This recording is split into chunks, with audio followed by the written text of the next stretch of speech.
How to hide linked devices on WhatsApp. It's pretty simple and a quick process, so without any further delay, let's jump right into the video. First thing first, all you gotta do is head over to your application WhatsApp. Make sure you are using the updated version. Enter your login credentials and log in into a specific account. Once you have been logged in, it will land you on this page. Now head over to settings at the bottom right corner of the screen and then simply move into linked devices.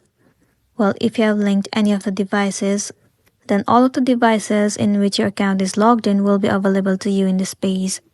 You will also see the option to log out, but there is no any option in order for you to hide.